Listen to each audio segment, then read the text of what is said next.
اس کا کھڑوسا انداز، خردر سا لہجہ مجھے بہت پسند تھا، اور میں جانتی تھی اس کی نفرت اصل میں نفرت نہیں، وہ بس احساس کمتری کا شکار ہے، اور احساس کمتری میں ہمیں لوگ ہی مبتلا کرتے ہیں، لوگ ہی ہمیں اپنی نگاہوں میں چھوٹا بنا دیتے ہیں، جیسے توقیر کی نگاہوں کے ساتھ ہوا تھا۔ میرے مہینے کے ہزاروں روپے گھر میں آتے دیکھ کر لوگ ہمیشہ یہی سمجھتے تھے کہ توقیر کچھ نہیں کرتا یا کچھ نہیں کماتا، جبکہ میں جانتی تھی وہ صبح سے شام تک گھر سے باہر ہوتا تھا اور اس سے جتنی محنت ہوتی وہ محنت کرتا تھا۔ لوگ اس کی محنت کو نظر انداز کر کے اپنی قیاس آرائیوں پر چلتے تھے۔ لوگوں کے طعنوں سے توقیر نفسیاتی مریض بن چکا تھا۔ وہ جو پہلے ڈھکے چھپے انداز میں مجھے روک کر تکاب سب کے سامنے مجھے کام کرنے سے روکتا، ہمیشہ ایسی حرکتیں کرتا کہ میں اس سے عاجز آ جاتی۔ کبھی کبھی تو میں غصے میں آ کر توقیر کی شکایت خالہ سے بھی کر دیتی، وہ اسے لتاڑتی رہ جاتی۔ میں نے اپنا کام جاری رکھا۔ توقیر کے ہزاروں روک کے اٹکانے کے باوجود بھی میرا بزنس دن دگنی رات چگنی ترقی کرتا گیا۔ میں دن رات ایک کر کے اپنے کام کے لیے جنونی ہوتی۔ بس مجھے اپنے گھر کے کاموں کے بعد یہی فکر ہوئی کہ کیسے اپنے بزنس کو مزید آگے بڑھاؤں۔ جب میں توقیر کو سمجھا کر تھک گئی تو میں نے توقیر کو اگنور کرنا شروع کر دیا۔ میں جانتی تھی اسے میری یہ حرکت ضرور چبھے گی۔ توقیر پہلے مجھ سے جس طرح لائے وائے تھا، میں بھی اس سے ایسی ہی لاپرواہ ہو گئی تھی۔ میری لاپرواہی توقیر کو چلتے ہوئے ایندھن پر سلگا رہی تھی۔ اس رات بھی اپنا کام کر کے تھکی ہاری اپنے کمرے میں آئی تھی۔ میرا جسم بری طرح درد کر رہا تھا، مارے نیند کے میری آنکھیں سرخ ہو رہی تھی۔ تبھی بیڈ پر لیٹے ہوئے توقیر نے میری سرخ آنکھوں کو دیکھا تھا۔ آ گئی یاد تمہیں میری؟ توقیر نے طنزیہ انداز میں کہا۔ میں نے اس کی بات کا کوئی جواب نہیں دیا۔ اس کو شدید برا لگا، جواب کیوں نہیں دے رہی میری بات کا؟ ضروری نہیں سمجھتی میں؟ ان کو شدید جھٹکا لگا تھا۔ سمجھتی کیا ہو تم اپنے آپ کو؟ تمہیں کیا لگتا ہے تم مجھے ایسے اگنور کرو گی اور میں تمہارے پیچھے پیچھے پھروں گا؟ پلیز مجھ سے بات نہ کرو، توقیر نے غصے سے اس کا ہاتھ پکڑتے ہوئے کہا۔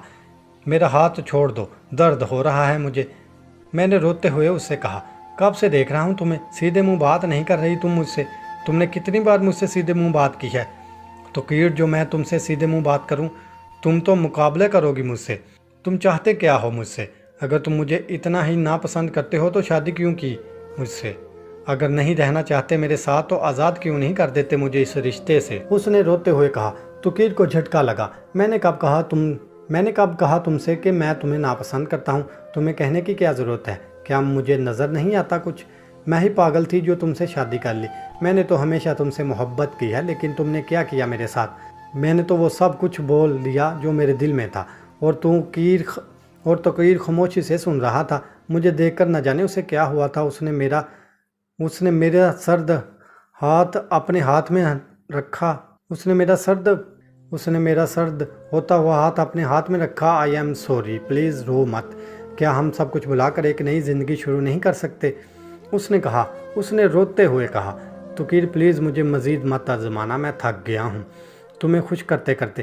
وہ گھٹنوں کے بل بیٹھی، منہ پر ہاتھ رکھے رو رہی تھی۔ وہ زمین پر بیٹھ گیا۔ کیا تم واقعی مجھ جیسے نکھٹو سے محبت کرتی ہو؟ میں تو تم جیسے نکھٹو سے محبت کرتی ہوں اور ہمیشہ کرتی رہوں گی۔ میں جان گئی تھی کہ 2 رات میری زندگی کی سب سے خوبصورت رات میں سے ایک رات تھی جس میں اس شخص نے مجھے مکمل کر دیا تھا۔ سارے گلوے شکوے ختم ہو گئے تھے، ساری آزمائشیں تمام ہوئی تھیں، تمام غلطیاں معاف کر دی گئی تھیں۔